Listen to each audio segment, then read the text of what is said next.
नमस्कार, आदाब, सलाम, सत श्री अकाल। आप देख रहे हैं एसआर न्यूज। मैं अभी मौजूद हूं पटना सिटी में, जो बिहार प्रदेश के मारवाड़ी सम्मेलन के अध्यक्ष महेश जलान मेरे साथ मौजूद है, जो देश का जो बजट पेश हुआ है उसके बारे में उनकी प्रक्रिया क्या है उनसे जानना चाहेंगे। आज उनके ही ऑफिस में मौजूद हैं, उनसे ही जानना चाहते हैं क्या है। मेरे साथ महेश जलान साहब है। आपका मेरे चैनल में बहुत बहुत स्वागत है।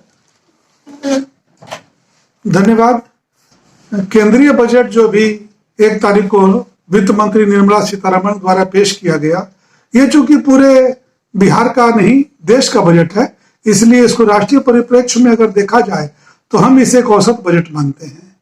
विगत 2.5 सालों से जो सरकार के कर्मचारियों के अतिरिक्त बिहार की जनता, उद्योगपति, व्यवसायी, छात्र, दुकानदार सभी इतनी जो परेशानी महसूस कर रहे हैं और विकास की जो गति, राजस्व की जो वसूली कम हो गई है, उसके लिए एक बड़े और उदार बजट की आवश्यकता थी।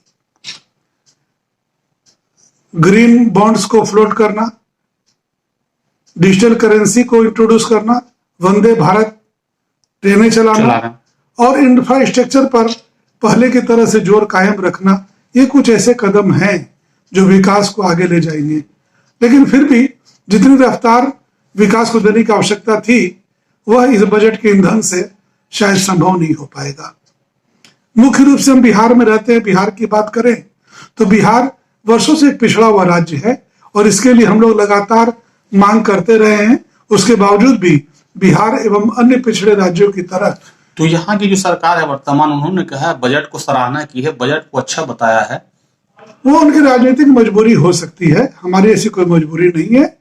हम इसको आम जनता और व्यवसाय की दृष्टि से देखते हैं, उद्योग की दृष्टि से देखते हैं कि अगर बिहार को और ऐसे ही अन्य पिछड़े राज्यों को प्रोत्साहन पैकेज दिया जाता, छूट दी जाती, तो यहाँ पर रोजगार, राजस्व, उत्पादन सभी बहुत तेजी से बढ़ता। बजट में आपको लग रही है सबसे ज्यादा रहा जो राज्य सरकार को मिलना चाहिए था हर राज्य को, वो नहीं मिल पाया। खास के बिहार में जो विशेष राज्य का दर्जा का हमेशा मांग करते आ रहे हैं जो सरकार है वर्तमान में, लेकिन फिर भी उसका पैकेज नहीं मिला, उस पर क्या कहें? विशेष अगर राहत न भी देते तो भी बिहार और बिहार जैसे राज्यों में उद्योग लगाने के लिए प्रोत्साहन मिलना चाहिए था। यहाँ पर टैक्स की जो है हॉलिडे स्कीम लानी चाहिए थी कि हाँ भाई, बिहार में जो उद्योग लगेंगे उसको 5 साल तक आयकर नहीं देना होगा, 10 साल तक उसको जीएसटी में छूट मिलेगी। इस प्रकार की योजनाओं से बड़ी बड़ी कंपनियां और भारी उद्योग हमारे यहाँ लगते, जिससे सरकार को आगे चलकर भी राजस्व मिलता और लोकल लोगों को भारी रोजगार मिलता। हम लोग जानते हैं कोरोना में बिहार से बाहर के जो भी कामगार थे वो लाखों लाख की संख्या में वापस आए हैं और उनके पुनर्वास के लिए सरकार द्वारा कोई योजना नहीं ली गई है। तो उद्योगपति और व्यवसायी ही तो उनके भार को कम करेंगे और उद्योगों का जाल बिछेगा। यहाँ पर व्यवसाय बढ़ेंगे तो उनको रोजगार मिलेगा, और अगर नहीं मिलेगा तो वे दूसरी प्रवृत्ति की ओर उन्मुख होंगे। राज्य में अपहरण, हत्या, लूटपाट जैसी वारदातों में इजाफा होगा। यहाँ का कानून और व्यवस्था खराब होगा। इसको भी हम लोग को देखना चाहिए। अभी कैसा लगता है आपको कानून व्यवस्था की? निरंतर व्यापारियों के साथ विशेष रूप से और ऐसे भी आम आदमी के साथ में लूटपाट, डकैती की घटनाएं काफी अधिक बढ़ गई हैं। राज्य में अमन चैन नहीं रह गया है और व्यवसाय करना लोग सुरक्षित नहीं पा रहे हैं।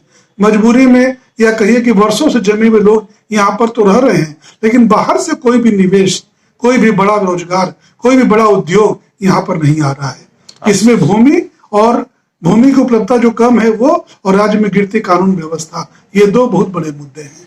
आप सरकार से क्या मांग करना चाहेंगे? हम सरकार से ये मांग करना चाहें कि महंगाई दिनों दिन इतनी अधिक बढ़ गई है। प्रत्यक्ष कर की बात करें तो कम से कम आयकर में जो है स्लैब में बदलाव करना चाहिए था। कम से कम 5 लाख तक की आय पर कर देता शून्य करनी चाहिए थी। और इसके अलावा जो आयकर पर निवेश में छूट की सीमा कई सालों से 1.5 लाख रुपए चल रही है, उसको कम से कम बढ़ा करके 3 लाख रुपए करना चाहिए।